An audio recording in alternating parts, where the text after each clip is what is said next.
எல்லாவற்றையும் யோசேப்பு கையில என்ன பண்ணிட்டாங்க, ஒப்பு கொடுத்தாருங்க இல்லைங்களா. அவருக்கு எந்த விசனமே இல்லையா. நம்ம பார்க்கும்போது 39ஆம் அதிகாரத்துல கர்த்தர் அவளோடு இருக்கிறதுனால அவர் என்ன பண்ணிட்டாருங்க, எல்லா வாழ்க்கையை நீ எடுத்துக்கப்பா பொறுப்பு. எல்லாம் பொறுப்புனா கொஞ்சம் பயம் இல்லைங்களா எல்லாருக்கும். எல்லாமே அந்த அளமையிலே போய்தா நானே பார்க்கணுமா, பிடிக்கணுமா, செய்யணுமா அப்படின்னு நம்ம பொறுப்பு எடுக்கிறோம். ஆனா பொறுப்பு இல்லைங்களுக்கு தான் பொறுப்பு கொடுக்க முடியும் இல்லைங்களா. பொறுப்பு இல்லாதவங்க எதுவுமே நம்ம பண்ண முடியாது. அதனால்தான் சோம்பேறி ஆசைப்படுவான், ஆனா கிடைக்குமா, கிடைக்காது. ஆனா சோம்பேறியாவே வாழ்க்கையில இருந்தா நம்ம எப்ப முன்னேற முடியும். அப்போ நம்ம எதை சிந்திச்சாலும் நம்ம என்ன பண்றோம்னா இதயத்திலே நம்ம சிந்திக்கிறோம். இதயத்தை சிந்திக்கிறது வாய் என்ன பண்ணுது, பேசுது. அப்போ நம்ம சிந்திக்கிற சிந்தனை நம்ம தேவனுக்கு ஒவ்வொரு நாளும் நம்ம கணக்கு கொடுக்கணும்ன்றது நம்ம யோசிச்சோம்னா நம்ம என்ன பண்ண மாட்டோம், தப்பு பண்ண மாட்டோம். அதே நேரத்தில் அவரே ஓடு இருக்கிறதான அந்த உறவுல இருந்து நாம் தூரம் போக மாட்டோம். ஒன்னா எரேமியா 17:9 வாசிக்கும் போது பாருங்க, வாசிக்கலாம். எரேமியா 17:9 பாருங்க. எல்லாவற்றிலும் பார்க்கிலும் எதையுமே திருக்குள்ளதும் மகா கேடுள்ளதும் பாருங்க, அது அறியத்தக்கவன். இது யாருமே அறிய முடியாதுப்பான்னு எரேமியா நமக்கு தீர்க்கதரிசி அவர் சொல்றாருங்க. அது கீழே பாருங்க. அப்புறம் கர்த்தராகி நானே ஒருவருக்கும் அவனுடைய வழிகளுக்கும் பாருங்க செய்கிற பலன்களுக்கும் பாருங்க என்னது தக்கதை இருக்குது நான் கொடுக்கும் படிக்கும் பாருங்க, அதுக்கு ஏற்றதை நான் கொடுக்கும் படிக்கும் பாருங்க, இதயத்தை ஆராய்கிறோம் உள்ளம் தெரிங்களை பாருங்க சோதித்து அறிகிற தேவன். நம்ம தேவன் பாத்தீங்கன்னா உள்ளத்துல நீ என்ன நினைக்கிறன்னு சோதிச்சு அறியக்கூடியதான தேவன். அங்க மேல பார்த்தோம்னா யாரு கிற்குள்ளதும் அது கேடு உள்ளதும் அது அறியத்தக்கவன் யாருன்னு சொல்லிட்டு கீழே ஒரு விவரம் இருக்கும். எனக்கு இதுனா அது தேவன் தான் அறிய முடியும், கர்த்தர் தான் அறிய முடியும், அவரு தான் நமக்கு பலன் கொடுக்க முடியும். என்ன செய்தாலும் அதுக்கு பலன் ஏற்ற பலன். அதுக்குதான் உங்க பழங்கனால நான் என்ன பண்றேன், உங்களை நாங்க உங்க கனியினால உங்களை நான் அறிய முடியும்ன்றாங்க. மத்தேயுக்கு வரலாம் பார்க்கலாம். இப்போ வாசிக்கலாம் யுத்தத்துல இருந்து. அல்லது உன் வார்த்தைகளினாலே குற்றவாளி என்று பாருங்க, குற்றவாளி என்று பாருங்க தீர்க்கப்படுவாய் என்று. உன் வார்த்தையினாலே நம்ம வார்த்தை வச்சுதான் நம்மளே குற்றவாளியா நீங்க தீமிக்கிறாங்க இல்லைங்களா. எல்லாரும் பார்த்தோம்னா நம்ம பேசுற பேச்சு நம்ம நடவை வச்சு என்ன பண்றாங்க, இவரு நல்லவரா கெட்டவரான்னு எது வச்சு நம்ம கண்டுபிடிக்கிறாங்க. உன் வாயிலிருந்து வர வார்த்தை வச்சுதான். அது நம்ம போலீஸ் ஸ்டேஷன் கூட பானோம்னா 2 பேரை தனியா இட்டுன்னு போறாங்க. ஃபர்ஸ்ட் ஏன்னா நம்ம கம்ப்ளைண்ட் கொடுத்தோம்னு நினைச்சிங்க, இவரை தனியா கொஞ்சம் விசாரிக்கிறாங்க, அவரை கொஞ்சம் தனியா விசாரிச்சு உன் வாயில இருந்து என்ன பண்றாங்க, நீ என்ன பேசுற அவரு என்ன பேசுறாங்க விசாரிச்சுட்டு திரும்ப என்ன பண்றாங்க, ஒரு ஜட்ஜ்மெண்ட் கொடுக்குறாங்க. அவங்கள பொதுவா இவங்களுக்கு தப்பா அவங்க தப்பா எங்கிருந்து அதை யோசிக்கிறாங்கன்னா உன் வாயில இருந்து வர வார்த்தை வச்சுதான் உன்னை என்ன பண்றாங்க, நீ நல்லா செஞ்சிருப்பியா இல்ல நீ அவங்களை தீமை பண்ணிருப்பியான்னு நீ பேசுற டிஃபரன்ஸ்னாலே உன்னை கண்டுபிடிச்சு நியாயம் தேய்க்கிறாங்க. அப்போ நாம் தேவன் உள்ளந்தெரிங்களை அறியக்கூடிய தேவன்.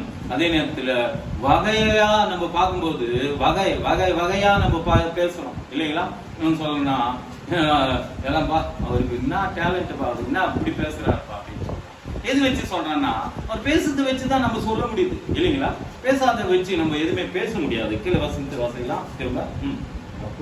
அப்போது வேத பாரகரும் பரிசேயரும் சிலர் அவர்களை நோக்கி போதுகிறே உம்மால் ஒரு அடையாளத்தை பாருங்க. இங்க உடனே இங்க கேக்குறாங்க, வேத பாரகரும் பரிசேயரும் பார்த்து உம்மால் ஒரு நாங்க என்ன பண்ணோம், அடையாளம்னா ஒரு அற்புதம் பண்ணப்பா காண விரும்புகிறோம்.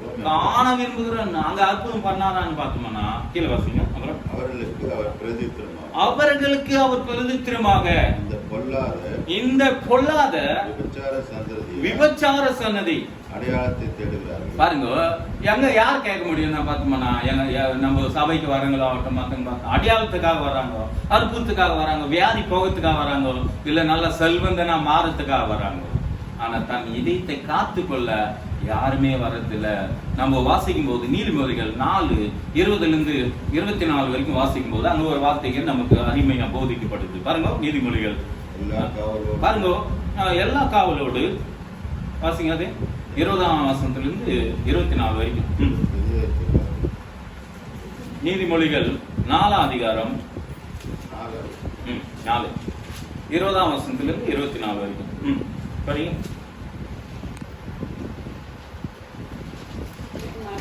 என் மகனே, பாருங்க இங்க சொல்றதான என் மகனே என் வார்த்தைகளை கவனிக்கணுமா? நம்ம எல்லாமே கவனிக்கும் போது தான் இந்த இதயத்தினுடைய ஆழத்துல போய் அதை நிரம்பப்படுது.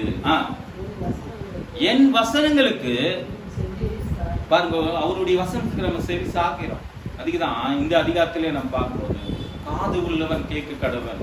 அப்போ காது இல்லாதவங்களுக்கு அங்க சொல்லிக்கிறாருங்க, காது இருக்கிறவங்க தான் சொல்றாங்க. ஆனா கேட்காம அங்க காது என்ன பண்ணிருக்கு, மந்தமா இருக்குது, மந்த புத்தி, மந்த யோசனை. எது கேட்டாலும் ஒரு சிலர் பார்த்தா ஏதோ சொல்லிக்கிறாரு, அவர் பாட்டுக்காக சொல்லிக்கிற நம்ம பாட்டு நம்ம கேட்கலாம். இப்படி இருந்தோம்னா ஆவிக்குரிய வாழ்க்கையில நம்ம என்ன பண்ண முடியாது, வளர முடியாது. தேவனுக்கு என்று நாம் கனி கொடுப்போம். இதயத்துல வேணுங்க. அப்ப நல்ல நேரத்துல வீழ்ந்ததுன்னு இந்த 13ஆம் அதிகாரத்துக்கு நம்ம வரும்போது இதுல நம்ம மத்தேயில 13ஆம் அதிகாரத்துல வரும்போது சில 4 விதைகளை குறித்து நம்ம அங்க சொல்லப்படுகிறதான காரியங்களை நம்ம பார்க்கணும். அதை பத்தி நம்ம இப்ப பேசுறதுல இதுல வாசிக்கலாம். பாருங்க, இது நீதிமொழிகள. அப்புறம் பாருங்க, எங்க விட்டு கூடாதுங்க, கண்ணை விட்டு பிரிய கூடாதுங்க. நம்மளுக்கு கண்ணு விட்டு பிரிஞ்சாவே நம்ம கண்ணை பார்த்ததெல்லாம் நம்பிடுறோம் இல்லைங்களா? எது இதுதான் நம்பிக்கை, அதுதான் நம்பிக்கை இல்ல. கண்ணை விட்டு பிரிக்க எது பிரிக்கூடாதுன்னா வசனம் நம்ம கண்ணை விட்டு பிரிக்கூடாது. அந்த வசனத்தை நம்ம எப்பவுமே என்ன பண்ணணும், கவனத்துல வைக்கும் போதுதான். அப்புறம் பாருங்க கீழே பாருங்க, அவைகளை உங்க இதயத்திலே காத்து கொள்ளணும். அந்த அது எல்லாம் வச்சு என்ன பண்ணணும், கண்ணை விட்டு பிரிக்கூடாது, இதயத்துல வச்சு நம்ம அதை என்ன பண்ணணுமா, காத்துக்கணும். காத்துக்கும் போதுதான் நம்ம. அப்புறம் கீழே வாசிக்கலாம். அவைகளை கண்டுபிடிக்கிறவர்களுக்கோ அவைகள் ஜீவனம். அதுதான் நானே ஜீவன். அதுதான் இயேசு சொன்னாரு. யோவான் 4:14 சொல்லும் போது என்ன சொல்ற, நானே வழி, நானே சத்தியம், நானே ஜீவன். அதே நேரத்துல யோவான் 10:11 கூட 10:10 வாசிக்கும் போது 11 அவைகளுக்கு நான் என்ன பண்றேன், நல்ல மேய்ப்பரா இருக்கிறேன் என்று சொல்றாரு. அவைகளுக்கு ஜீவன், அது பரிபூர்ணப்படும்படி நான் வந்தேன் என்று சொல்ற வார்த்தையை கூட நம்ம இவ்வளவு நேரம் கவனிச்சோம். பாருங்க, அப்புறம்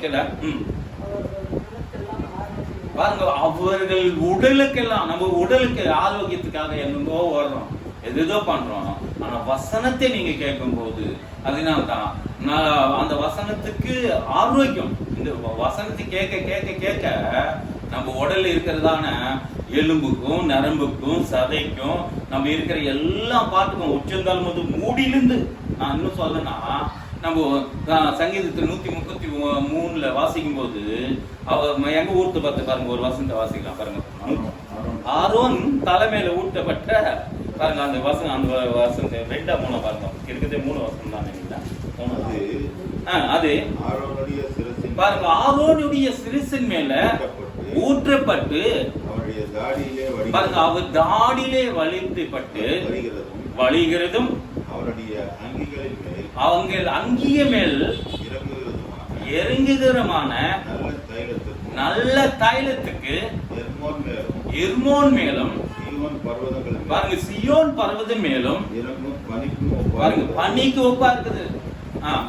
அங்க கர்த்தர் என்றென்றைக்கும் ஆசீர்வாதத்தையும் பாருங்க, ஆசீர்வாதத்தின் ஜீவனை எங்க வச்சிருக்கிறாருன்னா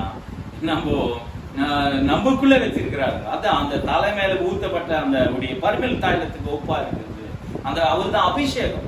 அந்த அபிஷேகம் அவருடைய ஆவி வரும்போது நம்ம என்ன பண்றோம்னா புது வேலை நடிக்கிறோம். அதே நம்ம அப்போஸ்தலர்ல கூட நம்ம வாசிக்கிறோம். அப்படி பார்க்கும்போது சிலர் ஆவிலே நம்ம நெருப்பப்பட்டங்களா இருக்கும்போது நம்ம அநேக காரியங்களை நம்ம அதை பார்க்க முடியும். ஆனா இங்க நம்ம பார்க்கும்போது அதுல வாசிக்கலாம். நீதிமொழிகள் வீட்டத்துல இருந்து அவர்கள் கண்டுபிடிக்கிறவனுக்கு அது ஜீவனும், அங்க கூட ஜீவனம் பாருங்க. பாருங்க, அவள் உடலுக்கெல்லாம் ஆரோக்கியமும் எல்லா காவலோடையும் பாருங்க இதயத்தை காத்துக்கணும். இந்த இதயத்தை நம்ம காத்துக்கணும்.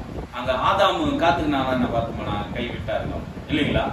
ஆதாமு ஒருவேளை அவர் காத்து நிற்க முடியிருந்தா, வேற எதுக்குமே அவர் இடம் கொடுக்காத இருந்திருந்தா என்ன சொன்னாருங்க தேவன்? ஒரே ஒரு வார்த்தை, யெகோவா கர்த்தர் என்ன சொன்னாருன்னா, அந்த பயத்தை ஒண்ணுதான் சாப்பிடாதுன்னாரு.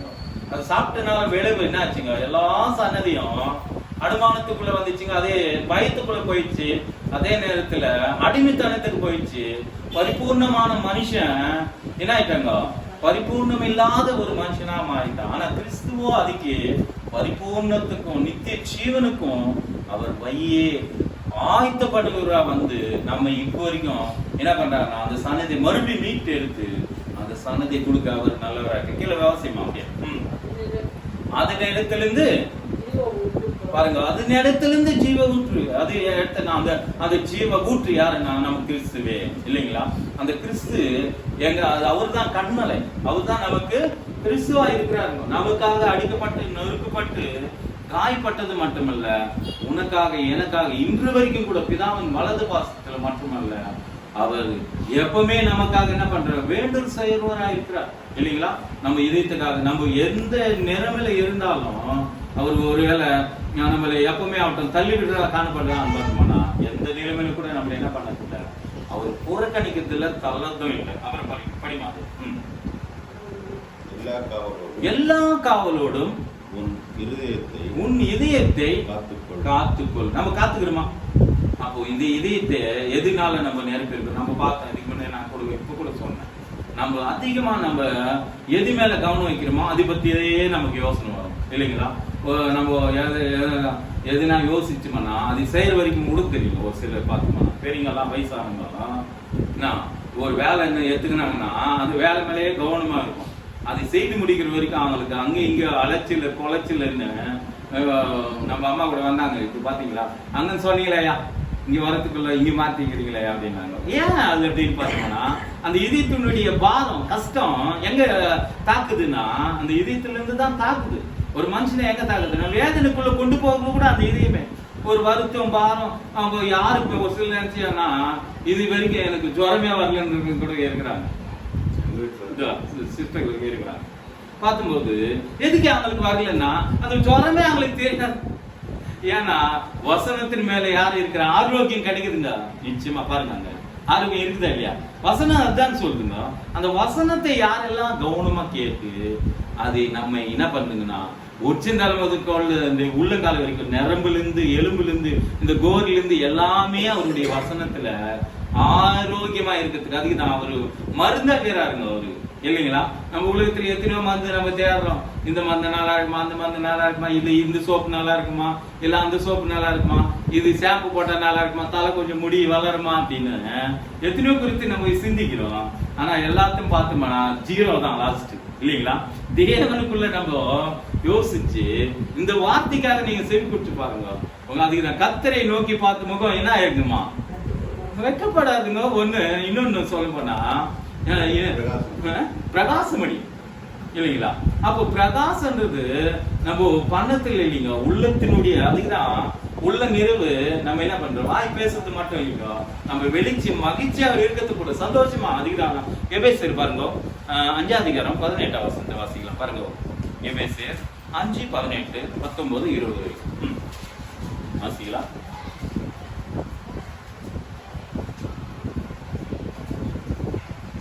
எபேசியர் 5:18 வாசிங்க.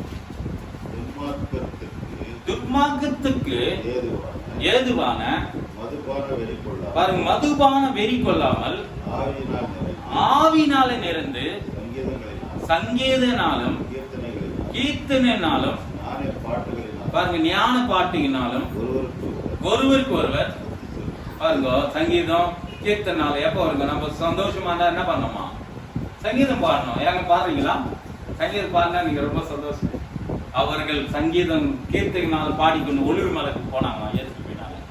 நாம அவரை பாடும்போது நமக்கு இந்த யோசனை எல்லாம் வரும். நம்ம சங்கீதம் பாடணும்னு சந்தோஷமா இருந்தா நமக்கு எப்பவுமே என்ன, ஒரு சில சந்தோஷம் சினிமா பாட்டை பாடுறாங்க இல்லையா, அந்த பாட்டு இந்த பாட்டு பாடுறாங்க. நம்ம அப்படி பாட்டோம்னா நம்ம இதயத்தினுடைய இருந்து என்ன எடுக்கிறோம், பொல்லாந்து எடுக்கிறோம். அப்ப அதுக்காக தேவனை விட்டு நம்ம இருக்கிறோம்னு பார்த்தோம். அதுலயே உனக்கு தெரிஞ்சுது நீ அதுக்குள்ள இருக்கிற சில செல்ல ஆன் பண்ணி வச்சா சினிமா பாட்டு இப்ப கூட வருது. ரிங்டோன் என்ன இருந்தா சினிமா பாட்டு. அப்போ நீ கிறிஸ்துக்குள்ள எந்த என்ன லாபம், நான் எந்த என்ன லாபம்? அப்போ சினிமா பாட்டு இன்னும் கூட இருக்குதுன்னா உன் இதயத்துல இருக்குது, அது நல்லா இருக்குப்பா அப்படின்னா அப்போ தேவனோட வா அது நல்லா இருக்கும். பல மடங்கு உனக்காக எனக்காக எல்லாத்தையும் படைச்சது மட்டும்